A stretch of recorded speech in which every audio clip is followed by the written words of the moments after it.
गुरुर्ब्रह्मा गुरुर्विष्णु गुरुर्देवो महेश्वरा गुरुर्साक्षात् परं ब्रह्मा तस्मै श्री गुरुवे नमः।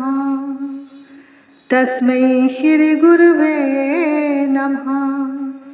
नारायणं नमस्कृत्य नरं चैव नरोत्तमं देवीं सरस्वतीं व्यासं ततो जयमुदीरयेत्। वक्रतुंड महाकाय सूर्यकोटि संप्रभा निर्विघ्नं कुरु मे देव सर्वकार्येषु सर्वदा। अतुलित बलधामं हेमशैलाभदेहं धनुज्वं कृशानुं ज्ञानिनां ग्रगण्यं सकलगुणनिधानं वानराणामधीशं रघुपतिप्रियभक्तं वातजातं नमामि। हरे कृष्णा कृष्ण कृष्ण हरे हरे हरे राम राम राम हरे हरे। श्री राधा मेरी स्वामिनी और मैं राधा जी को दास।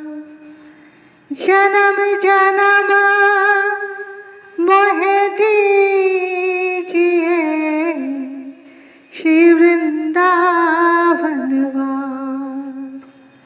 जन्म जन्म मोहे दीजिए श्री वृंदावन वास। कर्पूर गौरम करुणावतारम संसार सारम भुजगेन्द्रहारं सदा वसन्तं हृदयारविन्दे भवं भवानी सहितं नमामि। भवं भवानी सहितं नमामि। हर हर महादेव शंभु काशी विश्वनाथ गंगे। हर हर महादेव शंभु काशी विश्वनाथ गंगे। काशी विश्वनाथ गंगे काशी अमरनाथ गंगे। काशी विश्वनाथ गंगे काशी अमरनाथ गंगे। हर हर महादेव शंभु काशी विश्वनाथ गंगे। हर हर महादेव शंभु काशी विश्वनाथ गंगे। हर हर महादेव शंभु काशी विश्वनाथ गंगे। काशी विश्वनाथ गंगे काशी अमरनाथ गंगे। काशी विश्वनाथ गंगे काशी अमरनाथ गंगे। हर हर महादेव शंभु काशी विश्वनाथ गंगे। हर हर महादेव शंभु काशी विश्वनाथ गंगे। काशी विश्वनाथ गंगे काशी अमरनाथ गंगे। काशी विश्वनाथ गंगे काशी अमरनाथ गंगे। हर हर महादेव शंभु काशी विश्वनाथ गंगे। हर हर महादेव शंभु काशी विश्वनाथ गंगे। बोले शंकर भगवान की जय। हर हर महादेव हर हर महादेव हर हर महादेव। सब देवों में एक देव हर हर महादेव। सब देवों में एक देव हर हर महादेव। सब देवों में एक देव हर हर महादेव। देखो भक्ति क्या है। इसमें हम जल्दी आगे कैसे बढ़ सकते हैं, कैसे हम उनमें गहरे उतर सकते हैं। ये सावन का महीना चल रहा है, यानी शंकर जी को प्रसन्न करने का महीना। अगर आप लोग भक्ति करना चाहते हैं, प्रभु से प्रेम करना चाहते हैं, तो पहले शंकर जी की आराधना करो। उनकी पिंडी पर रोजाना जल चढ़ाओ, पुष्प चढ़ाओ, बेलपत्र चढ़ाओ। तो जानते हो, वो जल्दी प्रसन्न हो जाते हैं और आपको जो चाहोगे, जो मांगोगे, वो आपको दे देंगे, क्योंकि वो बहुत भोले भंडारी हैं, भोले बाबा हैं। वो बिना सोचे समझे सब कुछ दे देते हैं।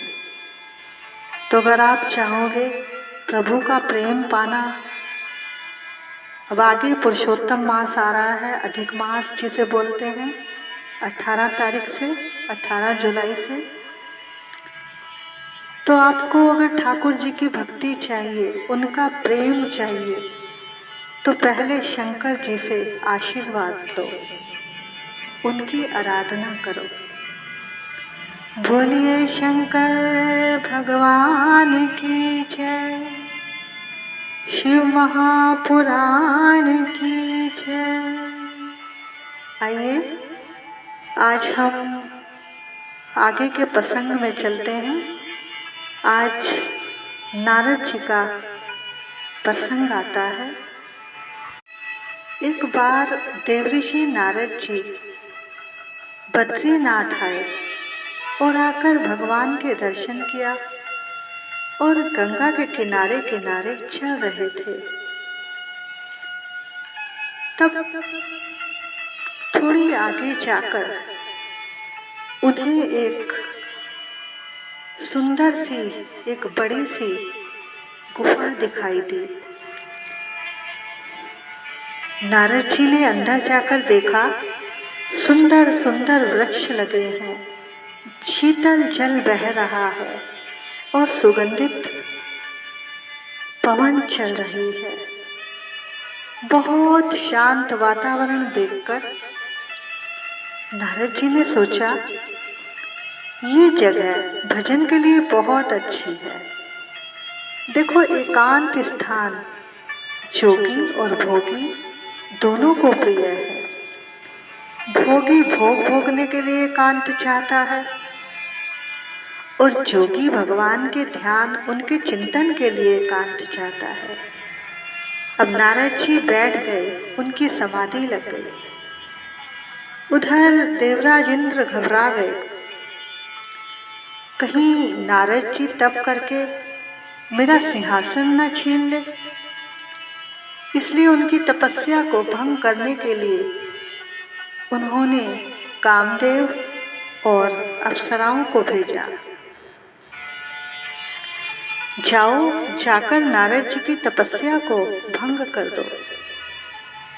कहते हैं स्त्री का संग करने से तप नष्ट होता है।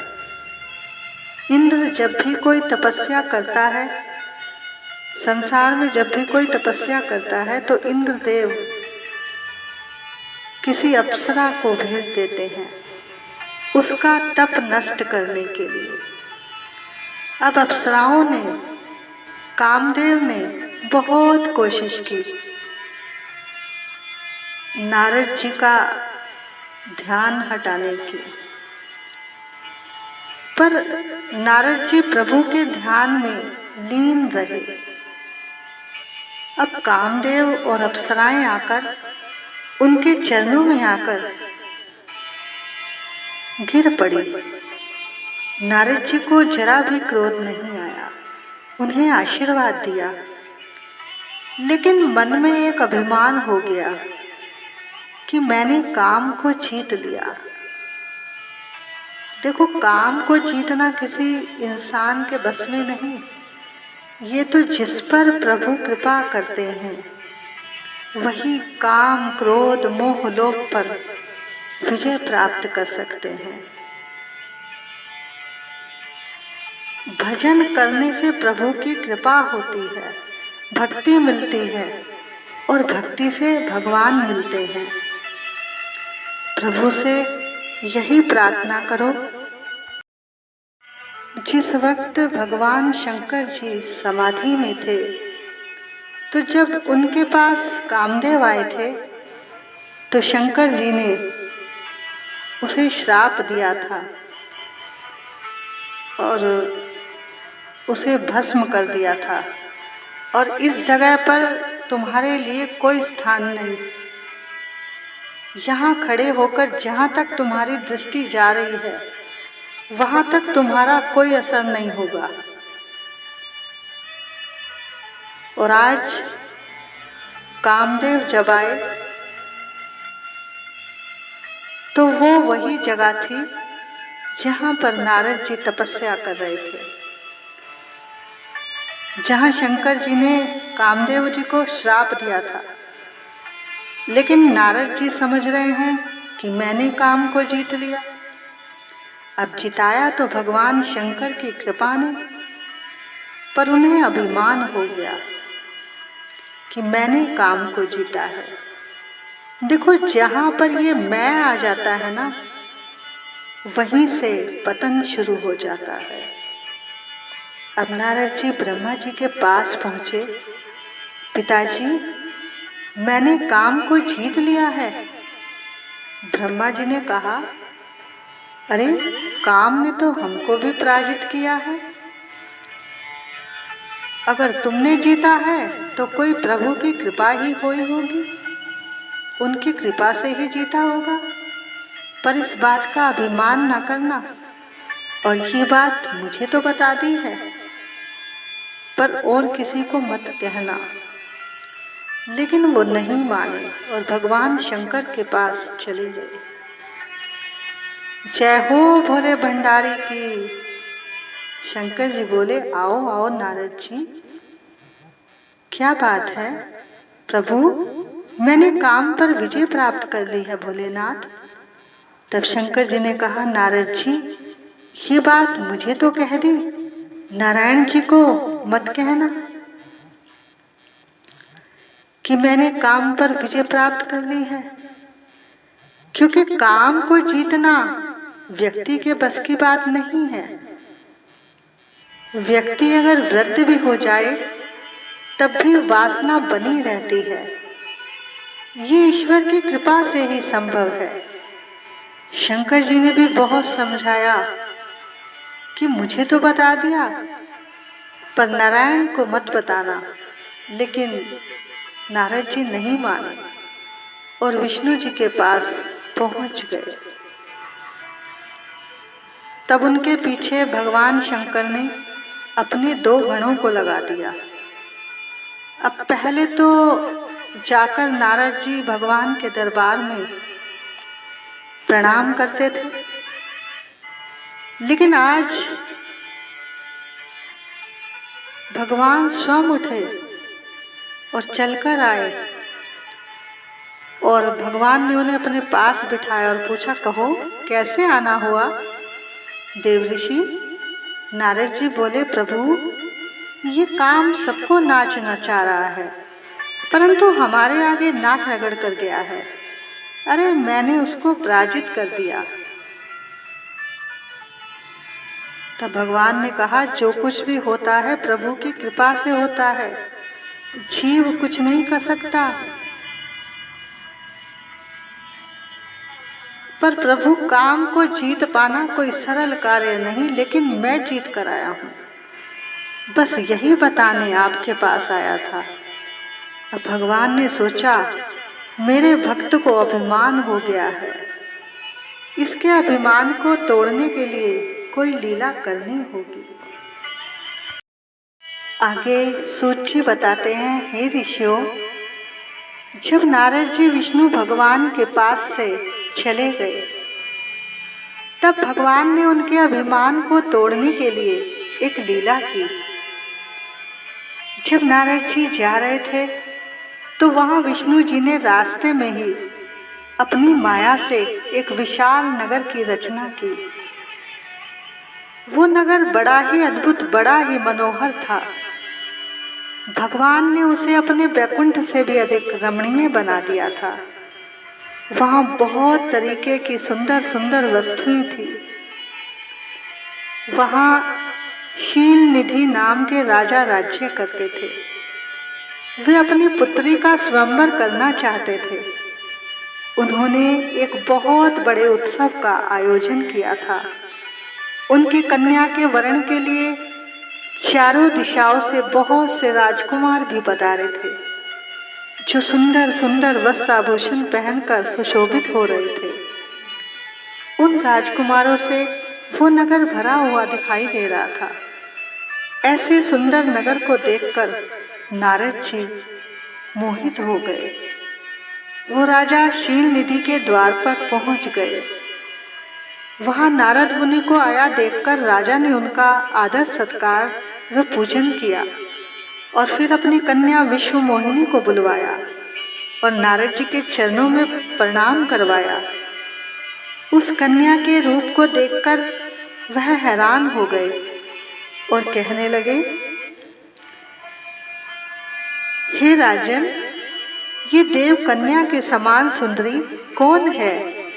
तब राजा ने हाथ जोड़कर कहा, हे मुनि, ये मेरी पुत्री है। इसका नाम विश्व मोहिनी है। अब इसका स्वयंवर होने वाला है। आप कृपया इसका भाग्य तो बताइए। तब नारद जी ने कहा, आपकी पुत्री सभी शुभ लक्षणों से संपन्न है, परम सौभाग्यशाली है। इसका पति संपूर्ण देवताओं में श्रेष्ठ होगा। इसके बाद नारद जी राजा से विदा लेकर वहां से चल दिए। अब शिव जी की माया ने उन्हें मोह में डाल रखा था। अब वो मन ही मन सोच रहे थे कि मैं इस राजकुमारी को कैसे पाऊं। ये समस्त राजाओं को छोड़कर मेरा ही वरण करे, ऐसा कैसे हो? समस्त नारियों को सुंदरता पसंद होती है। ऐसा विचार कर काम से पीड़ित नारद जी भगवान विष्णु का रूप लेने उनके लोक में जा पहुंचे। वहां विष्णु जी को प्रणाम करके कहने लगे, नारायण नारायण। प्रभु, आपके जो भक्त शील निधि हैं, वो जो उनकी कन्या है विश्व मोहिनी, वो तीनों लोकों में सबसे सुंदर है। प्रभु, आज मैं शीघ्र उस कन्या से विवाह करना चाहता हूँ। आप मुझे अपना स्वरूप दे दीजिए, जिससे विश्व मोहिनी मेरे ही गले में माला पहनाए। अब नारद जी की ऐसी बात सुनकर भगवान हंस पड़े और भगवान शंकर के प्रभाव का अनुभव करके उन दयालु प्रभु ने इस प्रकार उत्तर दिया, नारद जी, आप अपने स्थान पर जाओ, मैं तुम्हारा हित ही करूँगा। जैसे एक श्रेष्ठ वैद्य एक पीड़ित का करता है, तुम मुझे विशेष प्रिय हो। ऐसा कहकर नारायण जी ने नारद जी को मुख तो वानर का दे दिया और सारे अंगों में अपने जैसा स्वरूप दे दिया। अब नारद जी बहुत प्रसन्न, वो प्रभु की लीला को समझ नहीं पाए। फिर नारद जी शीघ्र ही उस स्थान पर पहुंचे जहां स्वयंवर रचा गया था। सभी राजकुमार वहां उपस्थित थे। नारद जी भी उस राजसभा में जाकर बैठ गए। अब वहां इधर उधर देखने लगे और सोचने लगे कि मेरा रूप विष्णु भगवान के समान सुंदर हो गया है। अब तो राजकुमारी मेरा ही वरण करेगी। वहां बैठे सभी लोगों को वो अपने पहले रूप में ही दिखाई दिए। नारद जी के रूप में। नारद जी के वानर रूप को कोई नहीं जान सका। वहां नारद जी की रक्षा के लिए भगवान शंकर के 2 गण भी आए हुए थे, जो ब्राह्मण का रूप धारण करके बैठे हुए थे। वे नारद जी के रूप परिवर्तन के भेद को जानते थे। तभी वो सुंदरी उस सभा में आई। उसने अपने एक हाथ में दिव्य माला ले रखी थी। अब नारद मुनि का विष्णु जी जैसा शरीर और वानर जैसा मुख देखकर वह क्रोधित हो गई और उनकी ओर से दृष्टि हटाकर दूसरी ओर चली गई। अब उस सभा में अपने मनवांछित वर को न देखकर वह भयभीत हुई। वह चुपचाप खड़ी रही।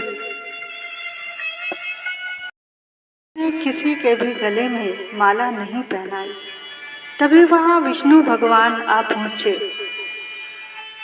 एक राजकुमार के रूप में, और किसी को तो दिखाई नहीं दिए।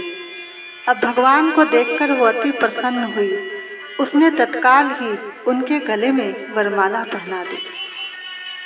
राजा का रूप धारण करने वाले भगवान विष्णु उस राजकुमारी को लेकर अदृश्य हो गए। तभी वो दोनों शंकर जी के पार्षद, जो ब्राह्मण के रूप में थे, नारद जी से कहने लगे, हे मुनि, आप तो व्यर्थ ही काम से मोहित हो रहे हो। आप एक बार अपना मुख तो देखिए। उन रुद्र गणों की ये बात सुनकर नारद जी को बड़ा विस्मय हुआ। वे शिव की माया से मोहित थे। उन्होंने जब दर्पण में अपना मुख देखा, वानर के समान अपना मुख देखकर वो क्रोध से तिलमिला उठे और माया से मोहित होने के कारण उन दोनों शिवगणों को श्राप दे दिया। कहने लगे, तुम दोनों ने मुझ ब्राह्मण का उपहास किया है, अतः तुम ब्राह्मण के वीर्य से उत्पन्न राक्षस हो जाओ। ब्राह्मण की संतान होने पर भी तुम्हारा आकार राक्षस के समान ही होगा। इस प्रकार अपने श्राप को सुनकर वो दोनों कुछ नहीं बोले, क्योंकि वो शंकर जी के गण थे। वो हर बात में शंकर जी की इच्छा ही मानते थे। उदासीन होकर अपने अपने स्थान पर चले गए और भगवान की स्तुति करने लगे। सूत जी कहते हैं, माया मोहित नारद जी उन दोनों को श्राप देकर भी भगवान की इच्छावश मोह निंद्रा से जाग नहीं सके। वे भगवान विष्णु को क्रोध करके याद करने लगे। विष्णु लोक गए और वहां जाकर क्रोध में कहने लगे, अरे तुम बड़े कपटी हो, समस्त विश्व को मोह में डाले रहते हो। दूसरों की खुशी तुमसे देखी नहीं जाती। तुम मायावी हो। पूर्व काल में तुमने ही मोहिनी रूप धारण करके कपट किया। हे विष्णु, तुम्हें कपट प्रिय है। और क्रोध में शाप देते हुए कहने लगे, विष्णु, तुमने स्त्री के लिए मुझे व्याकुल किया है। तुम भी स्त्री का वियोग सहोगे और वानरों के समान मेरा मुख बनाया। वानर ही उस समय तुम्हारे सहायक होंगे। जब ऐसा श्राप दिया तो विष्णु जी ने शंकर जी की माया का आदर करते हुए उस श्राप को खुशी खुशी सहन कर लिया। बोलिए शंकर भगवान की जय। इसके बाद नारद जी के ऊपर शंकर जी ने उस माया को हटाया तो नारद जी पहले की तरह ही ज्ञानवान हो गए और वो बहुत ही पश्चाताप करते हुए अपनी निंदा करने लगे। नारद जी विष्णु जी के चरणों में गिर पड़े। भगवान ने उन्हें उठाया। हे नाथ, माया से मोहित होने पर मेरी बुद्धि बिगड़ गई थी। हे प्रभु, आप उस श्राप को मिथ्या कर दीजिए। मैंने बहुत बड़ा पाप किया है। हे प्रभु, मैं तो आपके चरणों का दास हूँ। बताइए मैं क्या करूं, क्या उपाय करूं जिससे मेरा अपराध क्षमा हो।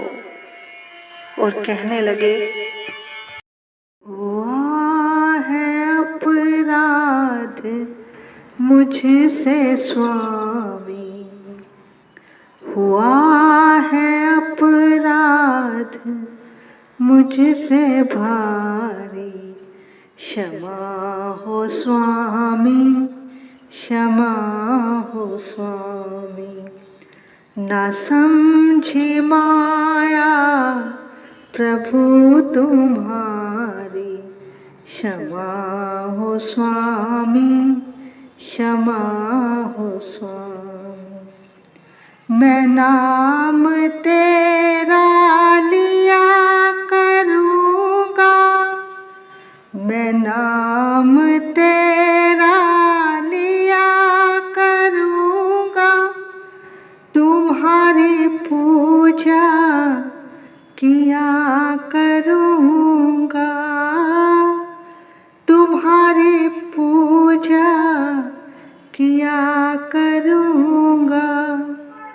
जो बिगड़ी मेरी तुमने सवारी, जो बिगड़ी मेरी तुमने सवारी, क्षमा हो स्वामी, क्षमा हो स्वामी। द्वारे पे तेरे आए सवाली, भर देना झोली जाए ना खाली, भर देना झोली जाए ना खाली। हम तो हैं दाता तेरे दर के भिखारी, क्षमा हो स्वामी, क्षमा हो स्वामी। न समझी माया प्रभु तुम्हारी, क्षमा हो स्वामी, क्षमा हो स्वामी। हुआ है अपराध मुझसे भारी, क्षमा हो स्वामी, क्षमा हो स्वामी। तब नारद जी को बहुत पश्चाताप हो रहा था। तब विष्णु ने कहा, हे मुने, खेद मत करो, तुम मेरे सबसे श्रेष्ठ भक्त हो, इसमें कोई संदेह नहीं। मैं तुम्हें एक उपाय बताता हूँ, सुनो। तुमने अभिमान से भरकर भगवान शिव की बात नहीं मानी थी। ये उसी अपराध का फल है जो भगवान शिव ने तुम्हें दिया है, क्योंकि वे ही कर्म फल के दाता हैं। तुम उन्हीं की शरण में जाओ, उनकी ही पूजा करो, उन्हीं का भजन करो, उन्हीं के क्षेत्रों में जाओ, उन्हीं की कथा सुनो और काशी में जाओ, काशी विश्वनाथ का दर्शन करो, तभी तुम्हारा कल्याण होगा। बोलिए शंकर भगवान की जय, शिव महापुराण की जय। हर हर महादेव, हर हर महादेव, हर हर महादेव। सब देवों में एक देव, हर हर महादेव। सब देवों में एक देव, हर हर महादेव। सब देवों में एक देव, हर हर महादेव। सभी प्रभु प्रेमियों को वृंदावन से राधे राधे, राधे राधे। आगे की कथा कल होगी।